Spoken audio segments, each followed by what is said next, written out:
Good evening, everybody. I'm Scott Stevens here with another perspective. If you just caught the weather show 45 minutes ago or so, we kind of gave you a little bit of a heads up about what I would like to talk about or have a discussion of, because I know this is a discussion that we need to have as a nation. It's just that important.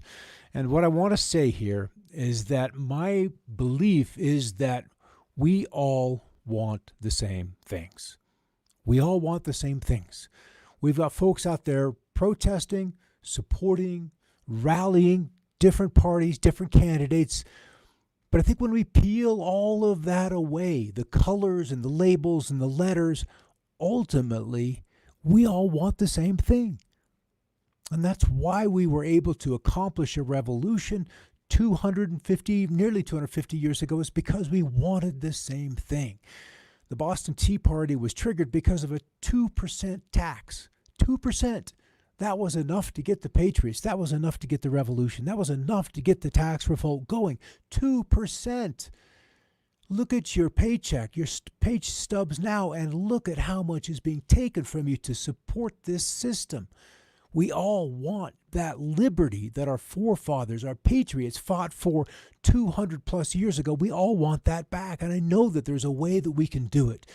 And the opportunities are granted us every 2 and 4 years. And those are called elections.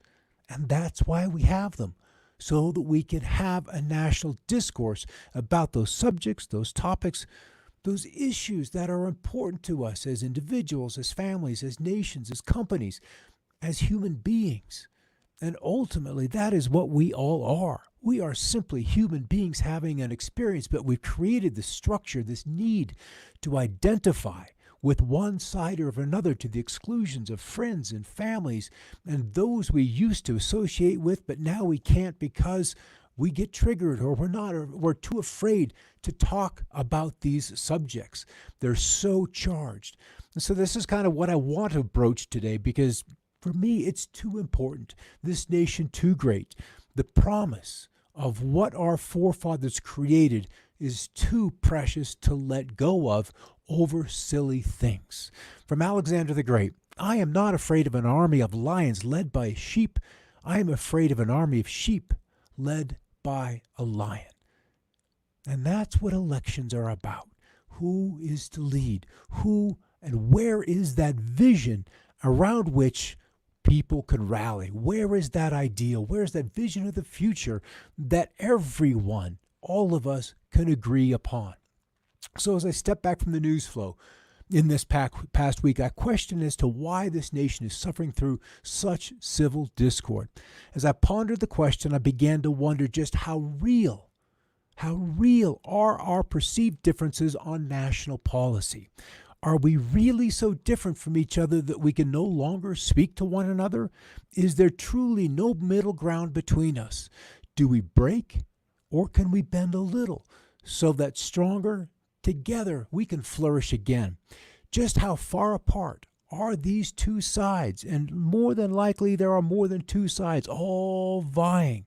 So how far apart are these two sides on education, on environmental issues, on climate change, on jobs and wages, corporations parading as a person, military interventionist policies, civil rights versus those rights that are now being and have been granted as far back as 1964?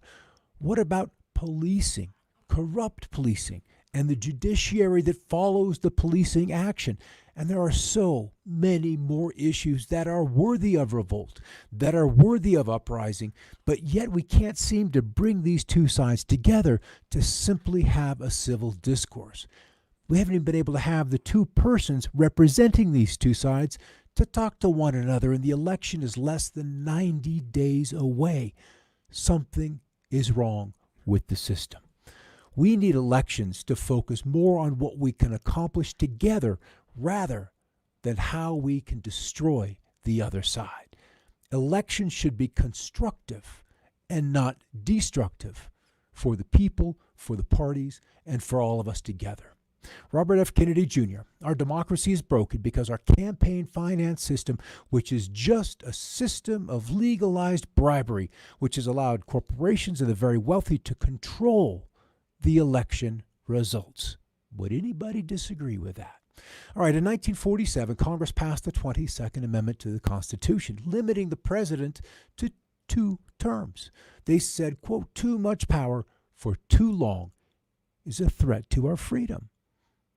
Is it not time for this same application of term limits to be applied to Congress? Probably so. As considering Congress's approval rating, for whatever that is worth, is rarely above 20%, meaning 1 in 5 Americans would agree with the job the Congress is doing. If you had brand loyalty or brand appreciation or brand support at 20%, they'd be out of business, way out of business. When the plunder becomes a way of life for a group of men living together in society, they create for themselves in the course of time a legal system that authorizes it and a moral code that glorifies it. We can look back and see how the laws, the policing, the enforcement, whether it's by regulation or outright making things illegal, has sculpted the system that we presently have. And the system is never up for election. Just persons fronting the system, willing to front the system, are up for election. So we appear to have change on the outside, but inside, the continuity goes on as the system sustains and supports itself. So what's wrong with us? Let's look at Norway. Elections are 74% government funded. 74%.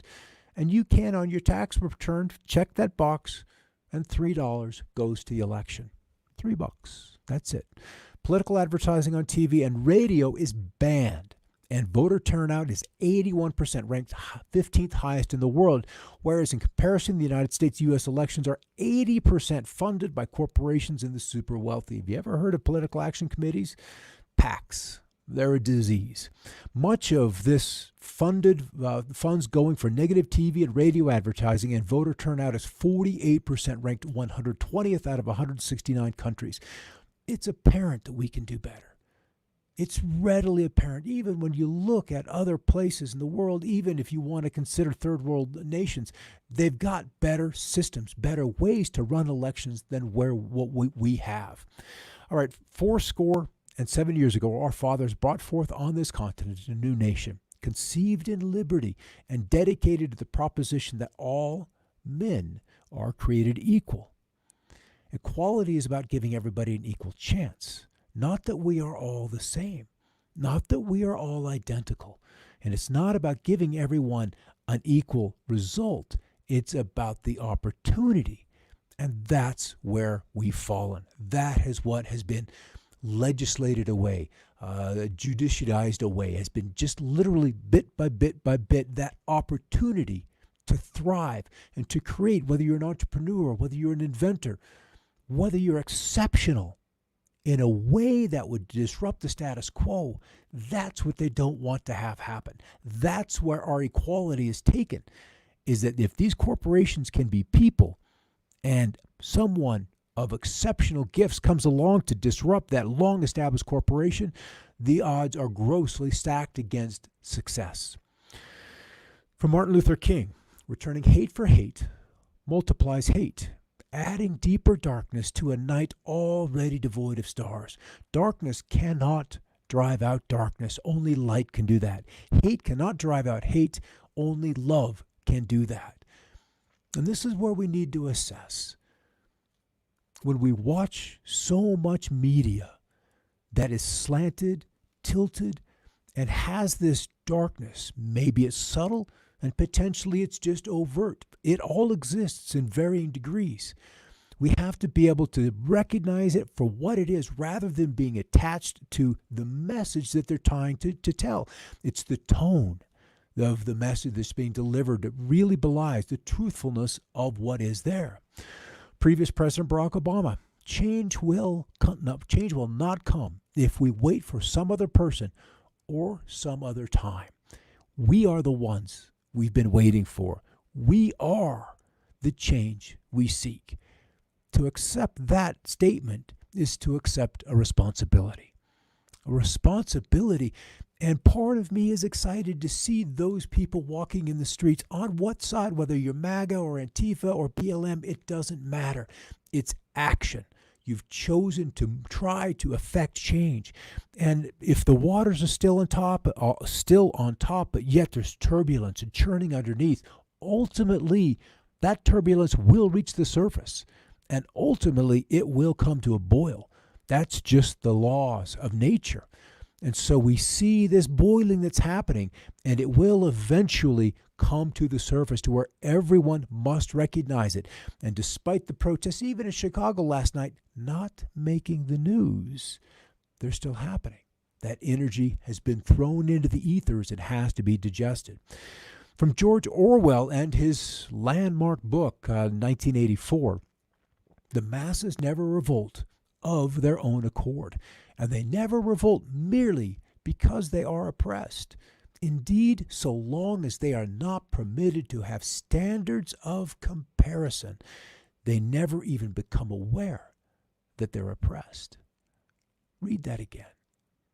Without an example to compare your current situation to, you would never know to change your situation. You would never know. It's like the kids grow up in a family, and that becomes the normal, the chaos, the pain, whatever is going on in that family unit. The friend goes out, goes to his friend's place, spends a weekend with the family, and that whole unit interacts in a different way, and it opens one's eyes that there is another way to live. And Americans are arrogant in a way in thinking that ours is the only way, that we are the best and the top. And we have been told that for decades through the media. And the media is very selective in what it will let us see other examples of, for us to draw that comparison to decide whether we would like to throw off the shackles or potentially move forward with something else. Comparison. 4% of all Americans are millionaires, but yet 51% of Congress members are also millionaires. And to be honest with you, I don't know how old this is. With as much money has flooded into the system into the last decade, this number could be 61%, it could be 66% of Congress members being millionaires, because $1 million is not even close to what it used to be worth. From Jesse Ventura, quite a guy. Do you ever see his show? I believe it was on the History Channel. To a word to the 1%. You control our world. You've poisoned the air we breathe, contaminated the water we drink, and copyrighted the food we eat. We fight your wars, die for your causes, and sacrifice our freedoms to protect you. You've liquidated our savings, destroyed our middle class, used our tax dollars to bail out your unending greed.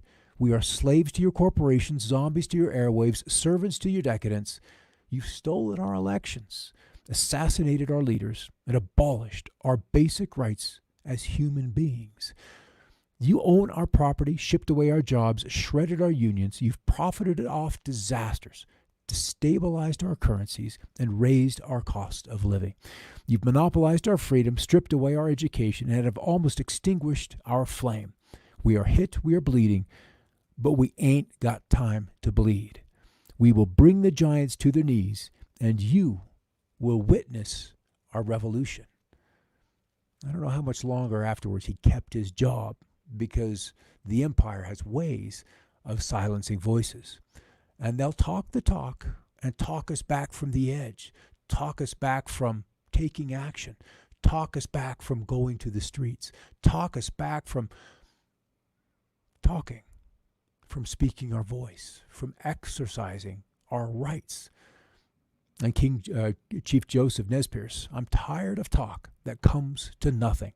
It makes my heart sick when I remember all the good words and all the broken promises. There has been too much talking by men who had no right to talk. It does not require many words to speak the truth. And Dwight D Eisenhower, love him or hate him, he gave us a very succinct warning as he left office about the military-industrial complex, but he also left out one word: the military-industrial congressional complex.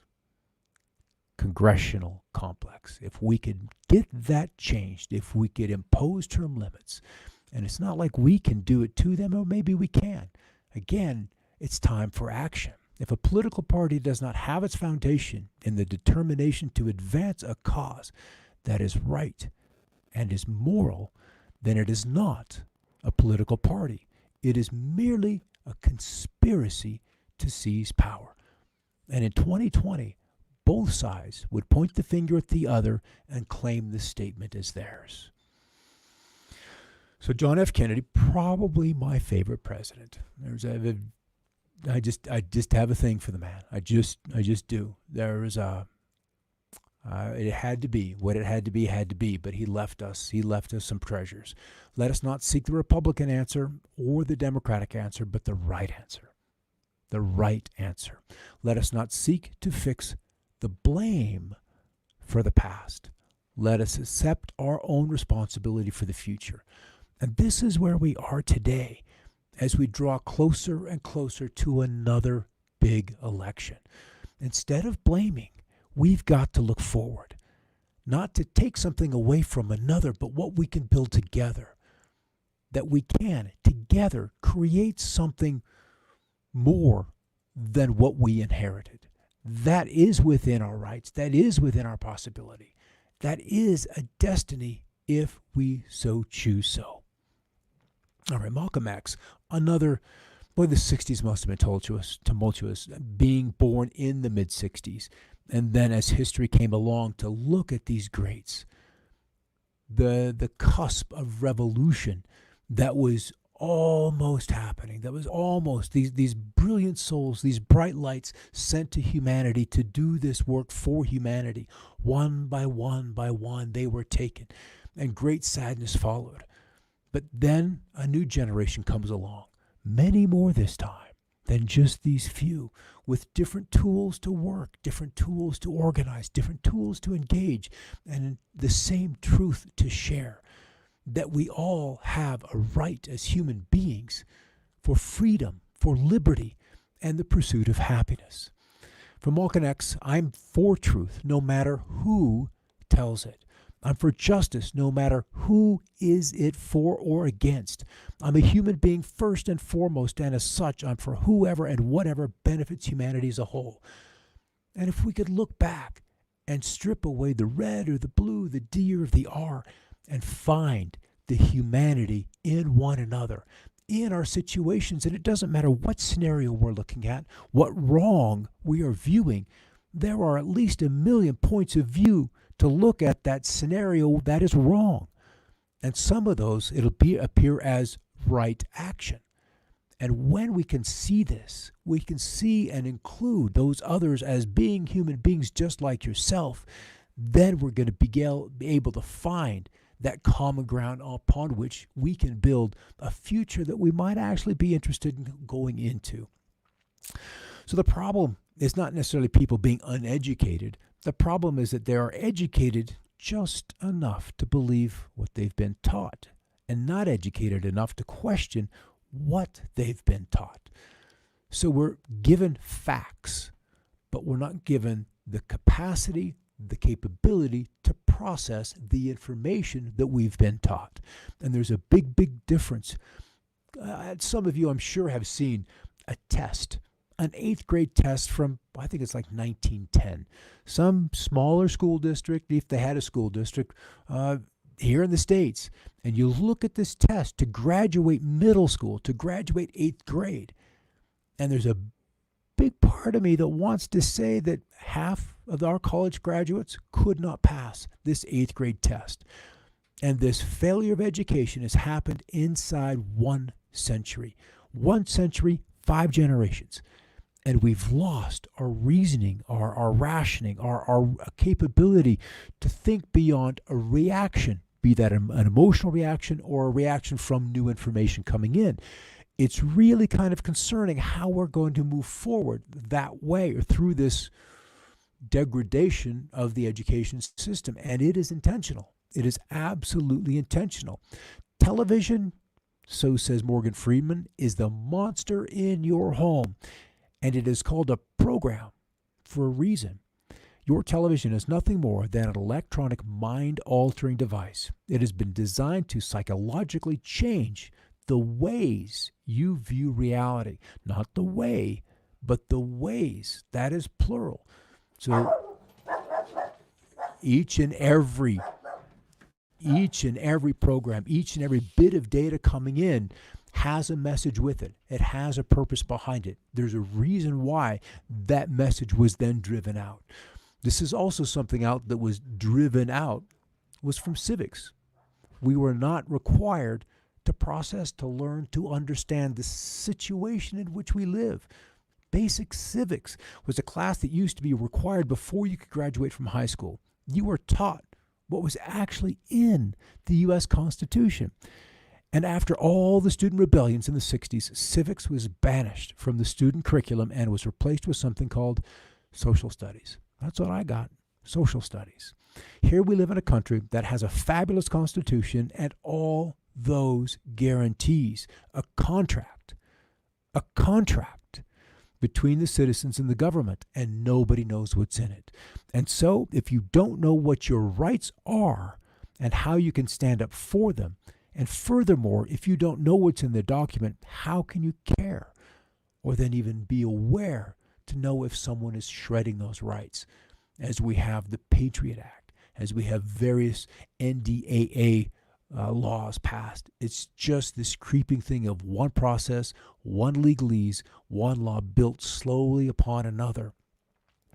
All right, so you're supposed to be blind with patriotism. No, you are not supposed to be blind with patriotism. So blind that you cannot face reality. Wrong is wrong, no matter who does it or who says it. And this is where we go way back and talk about the lawyers codifying morality. What you can, what you can't do, what you should or shouldn't do. What is life, what isn't life? These lawyers don't know. And even those laws that are then passed, in many ways, should only be relevant for 10, 15 years because times simply evolve. What was immoral in the 1800s is perfectly acceptable today. And what is acceptable today may be immoral in 20 years. We don't know.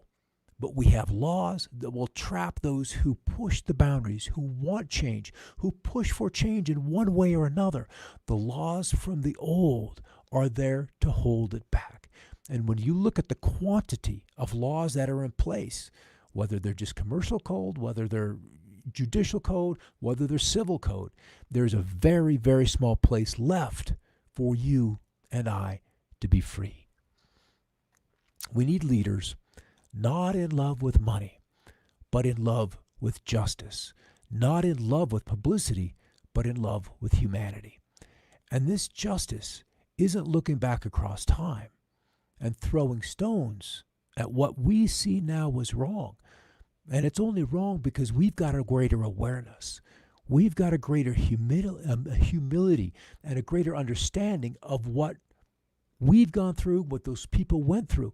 We have that additional perspective of time that those folks in the 20s, in the 1820s, in the 1720s wouldn't yet have and would never have because their society wouldn't allow them that kind of expression. It just wasn't possible.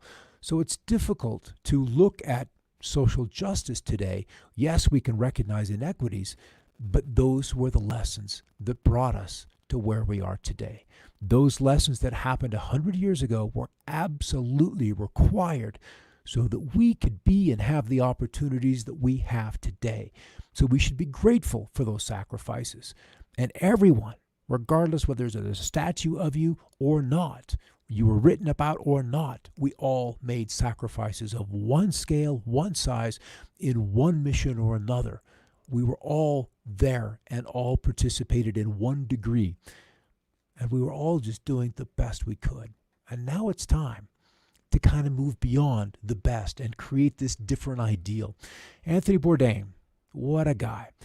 Maybe that's enlightenment enough to know that there is no final resting place of the mind, no moment of snug clarity. Perhaps wisdom is realizing how small I am, unwise, and how far I have yet to go. Something to think about. Undoubtedly, there's a final resting place, but that is a far, far stone's throw from here.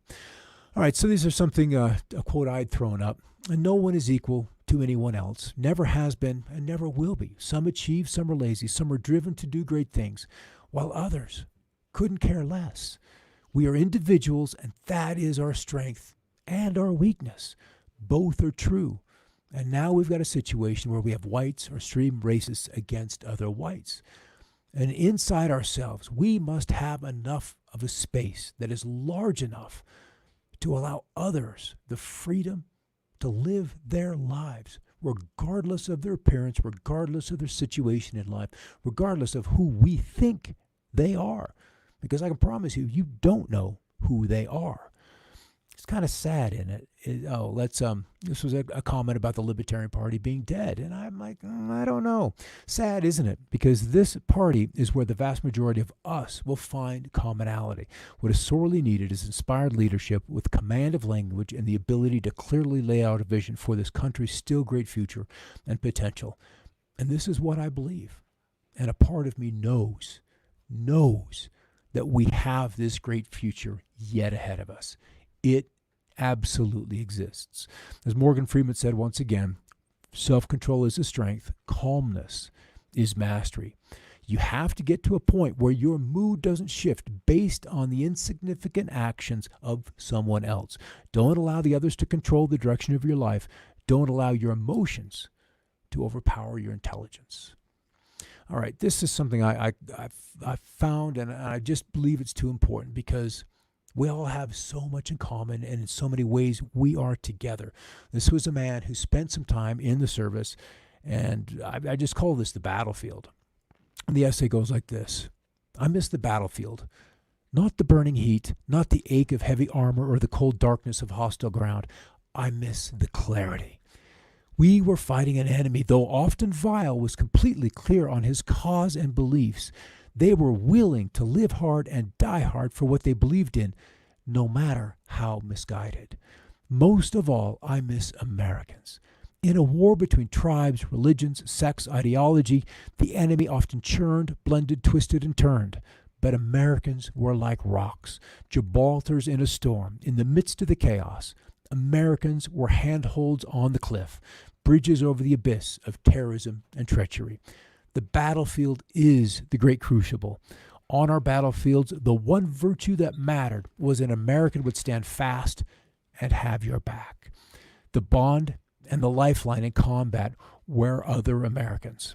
The Americans to your left and to your right had no hyphens.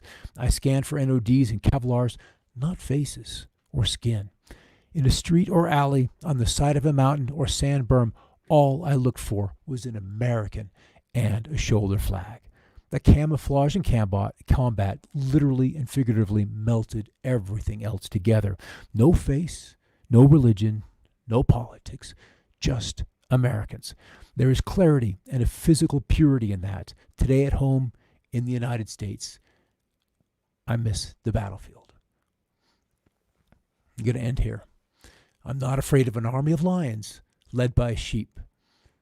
I'm afraid of an army of sheep led by a lion. Elections should be constructive, not destructive. We've got a lot to learn and a lot of ground to cover before we get to November. And once we're through November, there's an even greater field that we, as Americans, as human beings, as planet Earth, will have to conquer then. Thanks for the comments, everybody. Good to see you in there. Ellen Seidel, I haven't seen you in a long, long time. Good to see you pop in. All right, thanks for stopping by on Another Perspective. Ellen Seidel, her husband, was actually one of my, I think he was chemistry teacher in high school. Facebook brings people together. Thanks for stopping by, everybody. And the one thing I want to pass along is always, always, always keep looking up.